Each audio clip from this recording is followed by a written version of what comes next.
Eu costumo dizer que o RH precisava rever um pouco os conceitos, né? Quando a gente fala de recursos humanos, a gente deveria falar de relacionamentos humanos, né? RH deveria ser relacionamentos humanos. Por quê?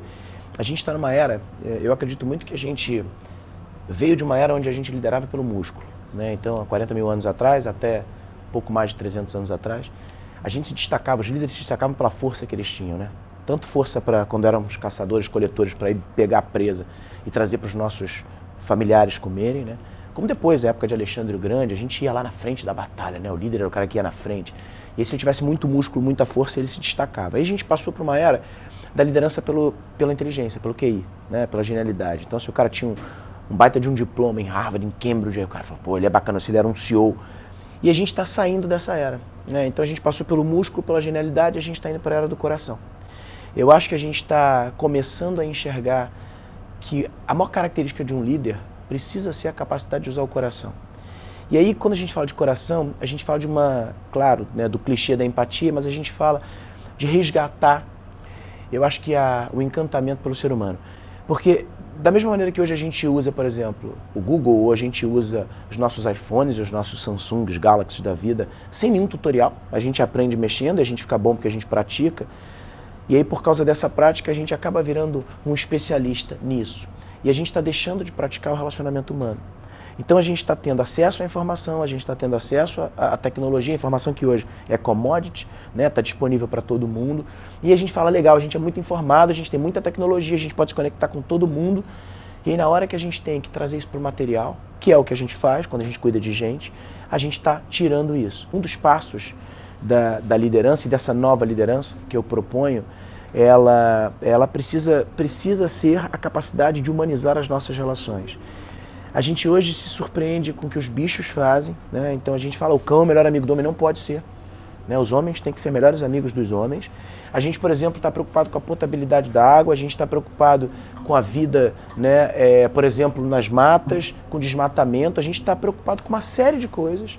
A gente está colocando um monte de coisas, vamos cuidar do descartável, vamos cuidar da emissão de carbono, vamos cuidar... A gente está falando de tudo e a gente está esquecendo as pessoas. Né? Porque assim, você não pode se preocupar com a potabilidade, é muito lindo, é genuíno você se preocupar com a potabilidade dos rios, da água, né? Cuidar do desmatamento, isso tudo é muito bacana, mas não pode vir antes da capacidade de cuidar de gente. E se a gente não trouxer isso para um diálogo das empresas, da sociedade, das famílias, a gente vai perder o que a gente tem de melhor. A nossa vantagem competitiva para os outros animais é a capacidade de sermos humanos, de colocarmos sentimento nas relações. E no exercício da liderança, a gente quase que vê uma barreira para isso, né? Quanto mais o cara se julga líder, ou quanto mais importante é o cargo dele, a patente, mais ele não usa, ele deixa de lado a capacidade de humanizar as relações, né? Então, o chefe autoritário, né? A confusão que é feita hoje entre liderança e hierarquia precisa ser desfeita. Liderança não tem absolutamente nada a ver com hierarquia. E se você precisa do poder, do cargo, da patente, do crachá, do título para liderar, você é tudo menos um líder. Você pode ser um chefe, você pode ser um autoritário, você pode ser um doutor, você pode ser... Mas um líder não precisa de nada disso. Então eu acho que a temática toda passa por isso, né? E a felicidade entra, que eu acho que foi a minha primeira grande reflexão, que foi trazida para as palestras há algum tempo atrás. A felicidade, a gente está falando muito de felicidade hoje, as pessoas tentam criar métricas, né? Dicas, caminhos, 21 técnicas para ser feliz, né? 5 coisas para você fazer... Eu não gosto disso porque eu acho que a felicidade é muito particular, né? A minha abordagem da felicidade está ligada à estratégia. Porque o que a gente percebeu e o que a gente recebeu, todos nós estamos aqui para sermos felizes, só que a felicidade até pouco tempo atrás, pouquíssimo tempo atrás, segundo os nossos avós, era material. E ela vinha no fim da vida, porque você precisava da casa própria, do carro na garagem, você precisava ter uma poupança, uma aposentadoria, e pouco importava se você tinha que trabalhar 30... Agora a gente não sabe quantos anos a gente vai ter que trabalhar, né? Mas quantos anos a gente tinha que trabalhar, não importa se você gostava ou não, o que importava é que você tinha que passar pelaquilo para conquistar algo no futuro que te possibilitava o começo do caminho da felicidade. E a gente acreditou nisso, né? E aí a gente chega num mundo hoje em que essa felicidade material deixa de fazer sentido, e por garotos, por jovens, passa a ser experimental. Hoje, a grande abordagem da felicidade trazida pelos jovens das gerações Y e Z, por isso que o meu segundo livro se chama Líderes com Y e com Z, ela é de uma felicidade experimental. A gente vive num mundo hoje onde a maioria dos jovens não quer ter um carro do ano na garagem. Aliás, eles não querem ter carro. né? E a maior empresa de transportes urbanos do mundo, Uber, não tem nenhum carro na sua propriedade.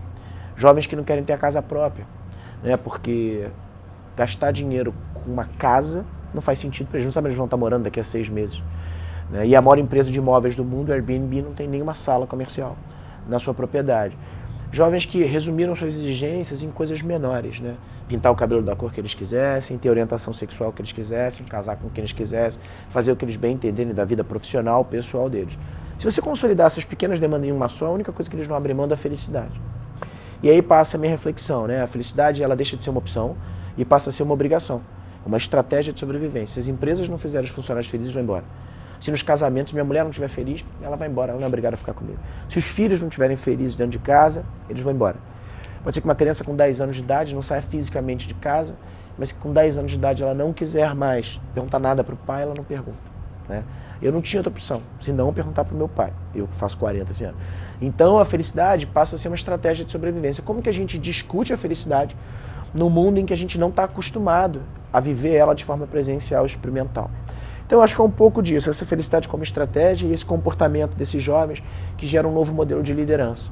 Então, eu fiz o Empreendendo Felicidade em 2016, o Líderes no ano passado, o Líderes está super bem, graças a Deus, o Empreendendo Felicidade está esgotado, a gente só encontra ele fisicamente, que o Líderes está em tudo quanto é livraria, e agora eu estou no meio do terceiro livro, que vai ser lançado em março do ano que vem. O nome é Valor Presente, o livro pela editora Record, o subtítulo dele é Um Dia de Cada Vez. A gente vive num mundo em que, pela primeira vez na história da humanidade, a gente não consegue prever o futuro. Ninguém sabe o que vai acontecer. Você pode ser um especialista em gente, você pode ser um futurólogo, um antropólogo, você pode contratar o Barack Obama, ele não vai saber o que vai acontecer daqui a um ano. Né? A gente não sabe como é que vão estar as nossas empresas, a gente não sabe como é que vai estar a educação. Meus filhos estão na escola, eu não sei se eles vão sair da escola, não sei se vai ter escola quando eles tiverem, 18 anos, não sei se vai ter faculdade. Então, se a gente não sabe o que vai acontecer, e pela primeira vez a gente também não consegue usar o passado como referência, porque o que aconteceu 2 anos atrás não serve mais de parâmetro, porque o mundo está correndo numa velocidade, as coisas mudam a cada dia. Né? A gente ficou em algum momento agora da nossa existência sem WhatsApp num dia por causa de uma liminar, a vida mudou. A gente não sabia viver sem aquilo. Né? E se surgir uma nova tecnologia, a gente readapta tudo de novo. Então, se a gente não tem como usar o passado como referência, nem o futuro prever, só sobra pra gente o momento presente. Se só sobra o momento presente, é como, e aí eu vou entregar a minha idade, né? Os mais jovens você não vai saber, mas tem um joguinho que é o Tetris, né? Que eu não sei quem sabe, que é aquele que as pecinhas vão caindo, e a pecinha vai caindo e o teu grande objetivo é encaixar aquela peça, e depois vem outra peça e tem que encaixar ela junto, né? E se você não conseguir fazer aquela linha, esse é o desafio que todos nós passamos hoje, montar o Tetris, montar o quebra-cabeça no momento presente. Né? O líder não é aquele cara que vai ser um baita de um planejador estratégico. O líder é aquele cara que sabe mexer com agora, com esse mundo agora. Um mundo em que, sem essa previsão, gera ansiedade, gera suicídio, gera burnout. Né? Como é que a gente lida com esse desafio de gostar mais do processo do que do resultado? A gente é driveado pelo resultado. Como é que a gente faz para se encantar pelo processo? Né? Então o tema desse terceiro livro é um pouco isso. Como é que a gente deixa de falar dessas previsões milagrosas, né? 21 técnicas, 10 caminhos, né? E como é que a gente faz para viver isso aqui agora? Né? É isso, está no forno, estou super feliz, né? Ansioso para lançar. Né? O livro é ruim porque é igual filho, é igual gestão de filho, né? Gestação de filho. Você fica naquela expectativa, aí você vai vendo um pouquinho mais da cara e faz é delicioso.